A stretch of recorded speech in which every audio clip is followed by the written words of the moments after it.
Alors aujourd'hui je vais vous parler du tissu hématopoïétique. Alors j'ai déjà fait pas mal de vidéos sur les tissus, dans cette catégorie on a les tissus conjonctifs, tissus osseux, tissus cartilagineux, tissus musculaires cardiaques, tissus musculaires lisses, tissus musculaires striés et squelettiques.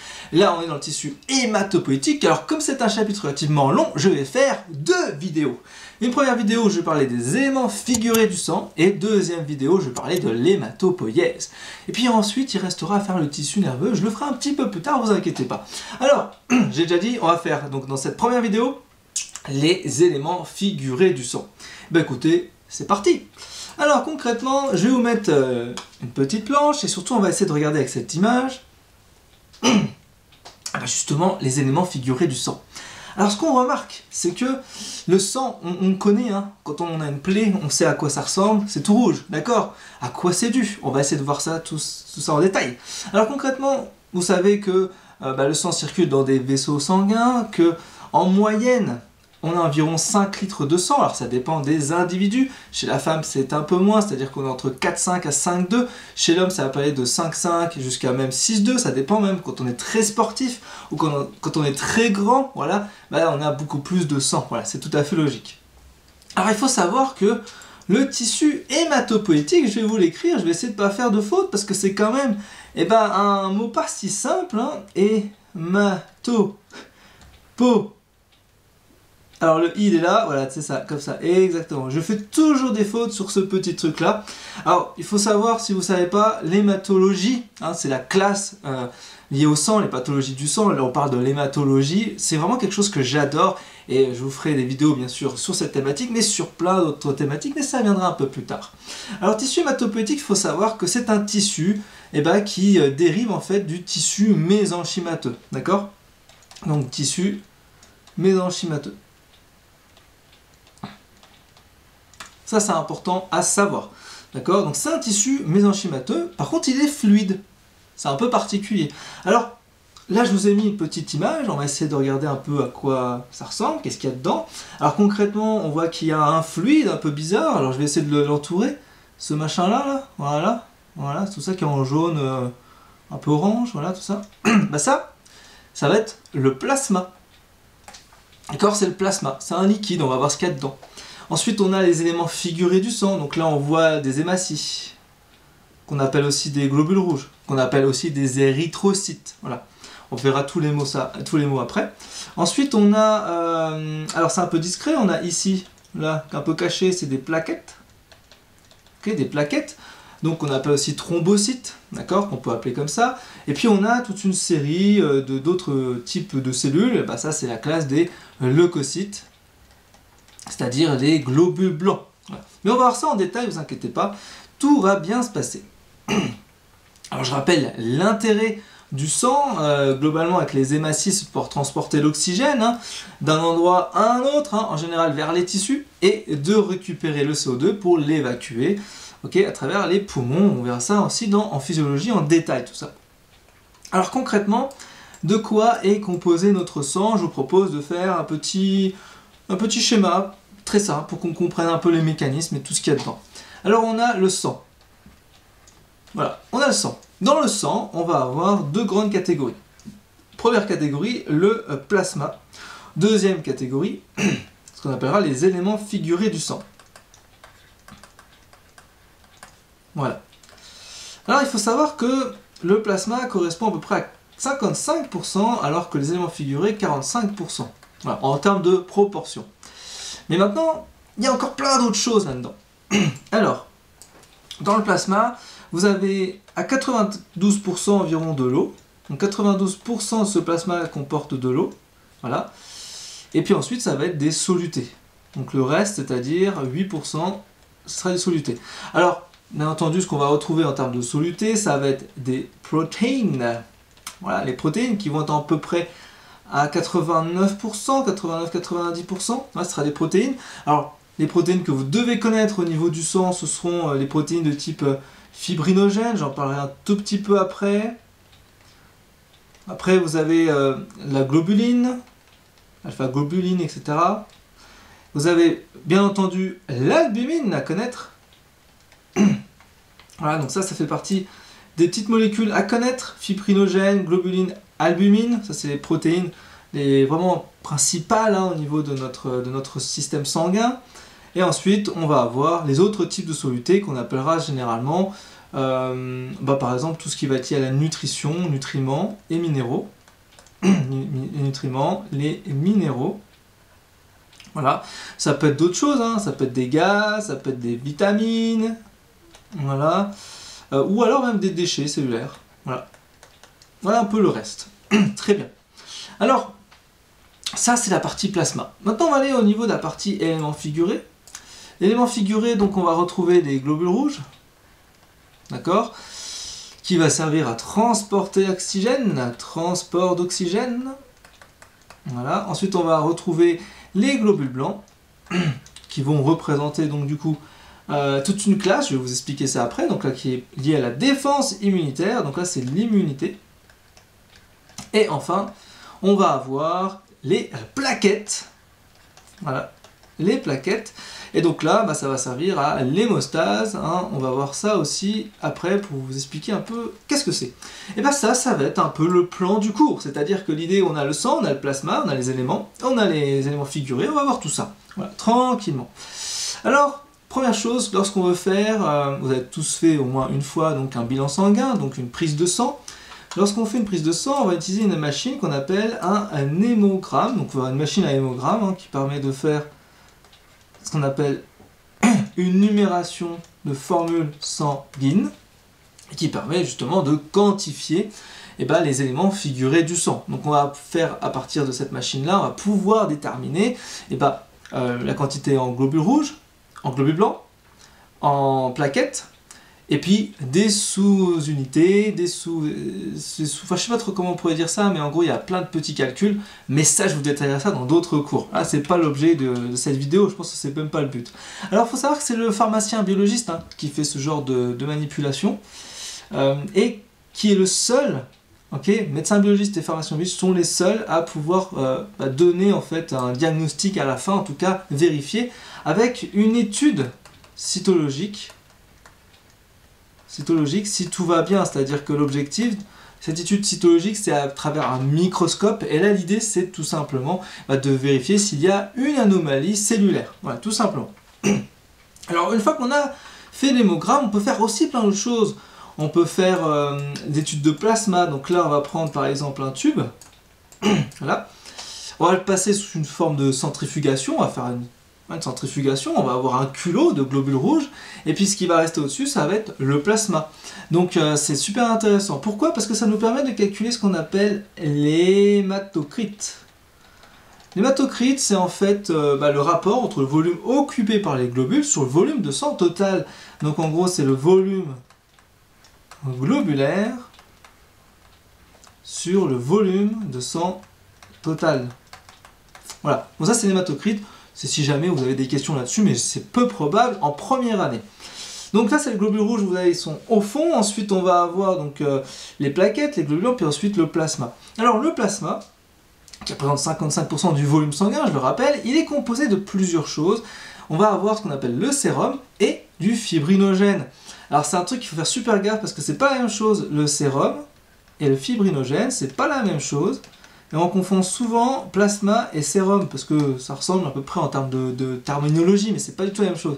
Le fibrinogène, ça va être une protéine qui est vraiment intéressante et vraiment importante lorsque on va avoir, par exemple, un saignement. Dans ce cas-là, on va avoir la coagulation qui va se mettre en place avec la fibrine qui va entourer les cellules sanguines pour pouvoir créer un caillot. Okay, c'est ça l'idée, ça c'est le fibrinogène. Mais j'en parlerai en détail dans d'autres vidéos. Le sérum, lui, c'est en fait une fraction du plasma qui se sépare du caillot à la fin de la coagulation. Okay, il contient donc de l'eau, il contient des protéines, des lipides, des glucides, même des sels minéraux, et il peut aussi transporter évidemment des hormones par exemple. C'est ça l'idée.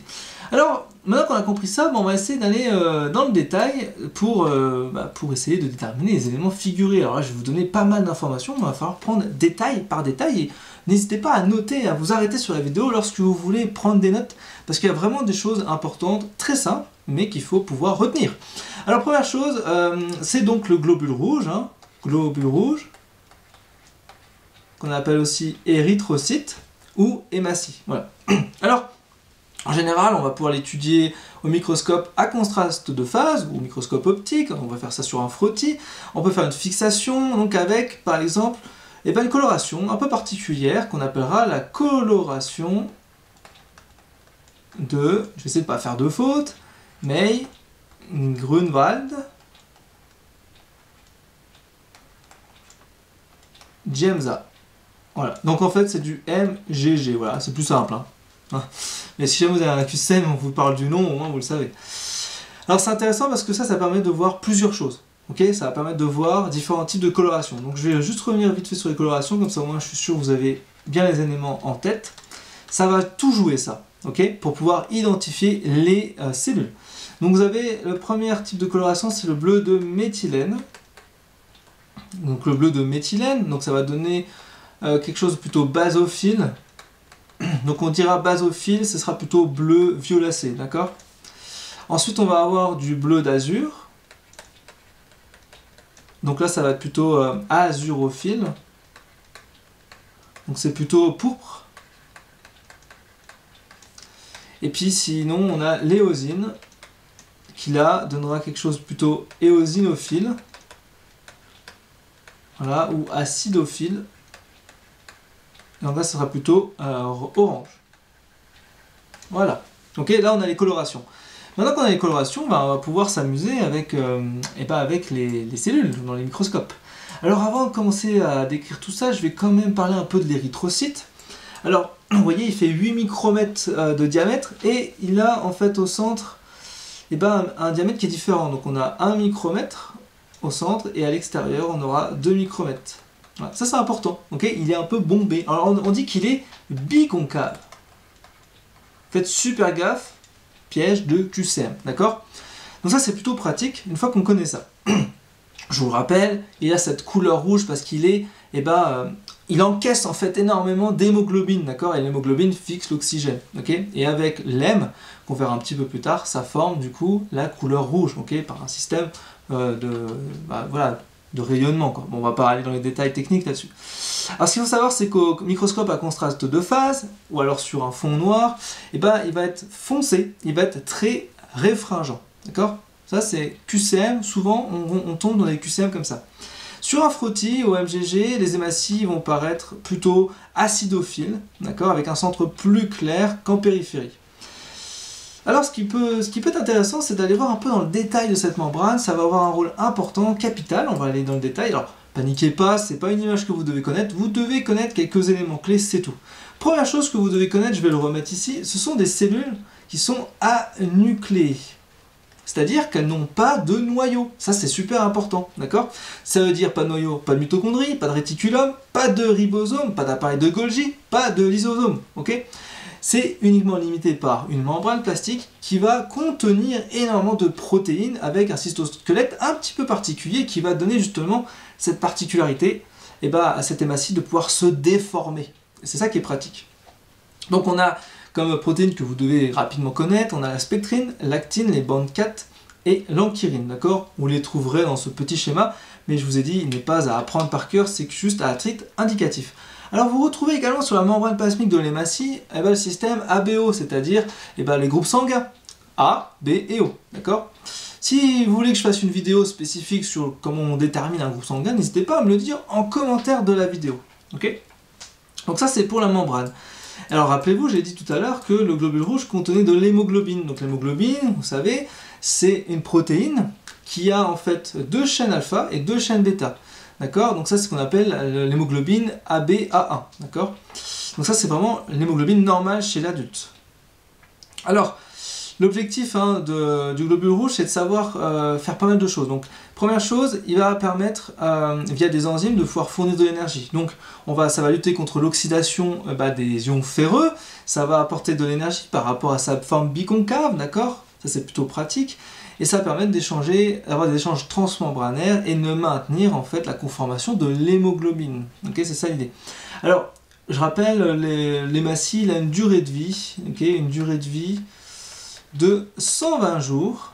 Voilà, c'est pour ça qu'on espace en fait les prises de sang d'au moins 2 mois pour pouvoir faire de la régénération sanguine par rapport aux hématies. Très bien. Alors, une fois qu'on connaît ça, on comprend tout ce qui va être utile pour l'hématie. On sait que c'est une cellule qui n'a pas de noyau et qui va être rouge au microscope, et qui va avoir une couleur particulière, mais ça on va le voir en détail. Après je vais vous montrer des petites coupes histologiques. Ça c'est donc pour l'hématie, très bien. Alors ce que je vous propose maintenant, c'est qu'on aille voir un peu en détail la partie leucocytes. Donc là on va partir sur les leucocytes. Leucocytes, très bien. Alors les leucocytes, ce sont donc les globules blancs, il n'y a pas de problème là-dessus. Alors les leucocytes, il faut savoir, ce sont des cellules qui sont très mobiles et qui vont avoir la propriété de faire de la diapédèse et de la phagocytose. Diapédèse pour passer dans certains types de tissus et phagocytose pour pouvoir donc du coup éliminer des intrus. C'est son objectif, d'accord? Donc l'objectif des leucocytes, c'est l'immunité. Voilà, protection de l'organisme. Donc vous avez deux grandes catégories. Vous avez en fait ce qu'on appellera les leucocytes, qu'on dira hyalins. Voilà. Donc ce sera des leucocytes qu'on dit mononucléaires. Voilà. Donc là vous avez à gauche, donc là je vous ai mis des petites images sympas. Donc on va regarder un peu plus en détail. Je vais vous montrer quelques coupes après pour qu'on puisse comprendre tout ça. Donc première chose, on a les lymphocytes. Donc c'est des petits lymphocytes. Je vais mettre LY pour lymphocytes si vous voulez bien. Ensuite, on a les grands lymphocytes. Voilà. Donc ça, c'est les classes. Et puis le dernier, on a le monocyte. Voilà, ça, c'est pour la classe des leucocytes hyalins mononucléaires. Donc on voit bien, il y a un seul noyau. Ensuite, la deuxième classe, c'est donc les leucocytes qu'on va dire granuleux. D'accord, on dira polynucléaires. Et vous faites pas avoir, polynucléaire ne veut pas dire plusieurs noyaux. C'est un abus de langage, en fait, c'est polylobé, c'est-à-dire qu'ils ont plusieurs lobes, mais ils n'ont pas plusieurs noyaux. C'est un seul noyau, mais il y a plusieurs lobes, voilà, comme on peut le remarquer dans les petites images. Donc on a le premier, ça va être celui qui on appellera neutrophile. Voilà, neutrophile. Le deuxième, ce sera éosinophile. Et le dernier, ce sera basophile. Ok, ce serait bien, super. Donc ça, c'est les différents types de leucocytes. Ce que je vous propose, c'est qu'on aille voir en détail. Vous voyez, on a les deux classes. Et vous devez savoir les différencier. Allez, c'est parti. Alors, le premier, donc là, ce qu'on remarque, c'est qu'on a un aspect très intéressant, polylobé. Il a 3 à 5 lobes. On voit qu'il y a plusieurs lobes. Donc 3 à 5 lobes. Il est très nombreux celui-là. Donc il faut bien comprendre un truc, c'est que pour pouvoir identifier l'histologie, il faut souvent faire des comparaisons. Et ça, c'est important. Donc on remarque qu'il a des petites granulations sur le côté, un peu rose. Mais c'est pas très marqué. D'accord, c'est pas hyper marqué. C'est lié au lysosome, d'accord. Et en fait, ce qu'il faut comprendre, c'est que si on a cet indice-là, qu'il est rose pâle, pas très marqué au niveau de ses granulations, il est polylobé, ce sera donc un neutrophile. Au passage, j'en profite pour dire qu'à côté, bien entendu, vous avez compris, c'est les hématies. On voit bien cette forme biconcave, même si on est sous une forme de coupe, qu'on a une partie claire et une partie sombre sur les extérieurs. C'est normal, d'accord ? Si on a une diminution de neutrophils dans le sang, on appellera ça une neutropénie, d'accord? Je vous expliquerai ça dans d'autres vidéos si ça vous intéresse, bien entendu, plus tard. Les neutrophiles, ils vont être intéressants pour phagocyter les bactéries, les champignons, avec des myéloperoxydases et du lysozyme. Mais je ne vais pas y rentrer dans les détails plus que ça. On va continuer, donc là on a une autre image. Là vous remarquez tout de suite, il y a 2 lobes, il y a 2 lobes et on voit des granulations hyper intenses. Ça c'est important, c'est très important. Donc on voit qu'il est bilobé, d'accord, et qu'il y a des granulations beaucoup plus intenses. Ça c'est important. Pourquoi? Parce que ces granulations, elles sont dues à un système éosinophile de type éosinoperoxydase. Voilà. Et donc, là on comprend qu'on est dans un éosinophile. Voilà. Donc bilobé, et puis on voit des granulations qui sont plus intenses, plus marquées. C'est comme ça qu'on le repère, d'accord? Alors lui, il va être notamment utile dans la lutte contre les parasites, parce qu'ils vont être trop gros tout simplement pour être phagocytés, d'accord? On va essayer de le détruire d'une autre manière. Donc il va faire des granulations par exocytose, d'accord? Il va créer des nécroses pour essayer de détruire le contenu. Donc ça c'est l'intérêt. Donc j'ai dit défense anti-parasitaire et aussi hypersensibilité retardée ou immédiate, mais ça c'est lié au récepteur IgG, mais je vous en parlerai dans d'autres vidéos si vous sentez que c'est nécessaire. Donc les problématiques qu'on peut avoir, c'est que si on en a trop d'éosinophiles, on parlera des hyperéosinophilies, d'accord? Et c'est tout à fait normal qu'on en ait beaucoup trop, parce qu'en cas d'infection par un parasite, forcément, c'est ça qu'on va voir en premier, ok? Très bien, on continue. Alors là, on a un petit système qui est pas loin. Alors, il est quand même plus gros, il est quand même beaucoup plus gros que l'hématie. On remarque qu'il est au moins 2 fois plus grand. On voit qu'il y a des choses beaucoup plus pourpres, ok? C'est beaucoup plus marqué. On voit des grosses granulations, voilà. Donc ça, pour moi, tout de suite, c'est un basophile. Voilà. Donc ça va être un leucocyte basophile, un granulocyte basophile. On remarque pas par contre les lobes, pourtant il en a quand même, il en a 3 en général, c'est 3 lobes, d'accord? Mais ils sont très peu visibles. Et on va voir surtout les granulations, c'est ça qui va être important. Très bien. Et puis, ça va contenir pas mal de choses. Ça va contenir l'histamine, qui va avoir un rôle vasoactif, d'accord? Un peu comme l'héparine. Ça va avoir un réel intérêt dans les systèmes anticoagulants. Alors ça va être notamment relargué dans les phénomènes d'allergie, d'accord? Hypersensibilité. Parce qu'on a des récepteurs à IgE, mais ça pareil, je ne vais pas rentrer dans les détails techniques. Et très bien, alors on continue. Donc là, on a encore une autre molécule, une autre cellule. Là, c'est un monocyte. C'est un monocyte parce que concrètement, on va avoir quelque chose de très grand, d'accord? Par rapport aux hématies, c'est très grand. Par contre, ça va être hétérogène, c'est-à-dire que le noyau, il est un peu bizarre, ok? Il n'est pas bilobé, trilobé, il n'y a pas de phénomène de lobe, ok? Il n'y a pas de lobe, ok? Il est juste irrégulier. Ça va être un monocyte, d'accord? Donc l'objectif du monocyte, c'est de devenir un macrophage. Ça, c'est son objectif. Alors il est très mobile, il permet de phagocyter pas mal de choses, c'est une défense qui est non spécifique, et ça intervient notamment dans l'immunité innée. Alors ça a aussi une fonction intéressante dans ce qu'on appelle les CPA, c'est-à-dire une cellule présentatrice d'antigènes, d'accord, pour faire l'immunité adaptative. Et bien entendu, tout ça, je vous le donne à titre indicatif, ce n'est pas à connaître, enfin, en tout cas en première année. Ça peut permettre aussi de sécréter des substances chimiotactiques, d'accord, c'est-à-dire l'objectif c'est d'attirer notamment les neutrophiles pour pouvoir créer encore plus d'immunité. Mais pareil, je ne rentre pas dans les détails techniques. Ici, on a une autre présentation qui est très intéressante, ce sont les lymphocytes. Les lymphocytes, on remarque que là, ces lymphocytes ont la même taille que les hématies, on pourrait facilement les confondre avec les basophiles, sauf qu'on va remarquer, alors c'est très difficile à l'image, mais on remarque ici, on a un petit liseré bleu, ce qui va les différencier. D'accord, c'est comme ça qu'on peut les différencier. Ça c'est pas mal, c'est sphérique, c'est un noyau unique, c'est pratique. Alors je vous rappelle, il y a les lymphocytes T et les lymphocytes B, mais je ne veux pas rentrer en détail aujourd'hui, c'est pas l'objectif. Et enfin, pour terminer là-dessus, je vais parler enfin des thrombocytes, c'est-à-dire des plaquettes. Et donc là, on remarque les petites plaquettes qui se trouvent entre les hématies. On voit qu'elles sont quand même beaucoup plus petites, très très irrégulières. Ce sont des cellules qui sont également anucléées, d'accord? Et donc, avec l'hématie et les plaquettes, elles sont anucléées. Ce sont les deux seules qui sont anucléées. Alors, les plaquettes ont un rôle important dans l'arrêt d'un saignement, c'est ce qu'on appellera l'hémostase. D'accord, ça c'est pour arrêter un saignement, et ça va provoquer la coagulation. Elles sont azurophiles, et elles vont avoir une partie centrale plus foncée qu'on appelle le granulomère, et une région plus claire périphérique qu'on appelle le hyalomère. Voilà. Écoutez, j'en ai fini sur cette partie-là. Moi je vous retrouve, je dirais, pour la prochaine vidéo. Et là, on va aller voir cette fois-ci l'hématopoïèse en détail. Donc je vous encourage vivement à bien connaître les éléments figurés du sang. Et ensuite, on va se retrouver donc dans la prochaine vidéo, on va parler de l'hématopoïèse. Oh, à très vite, ciao ciao ciao.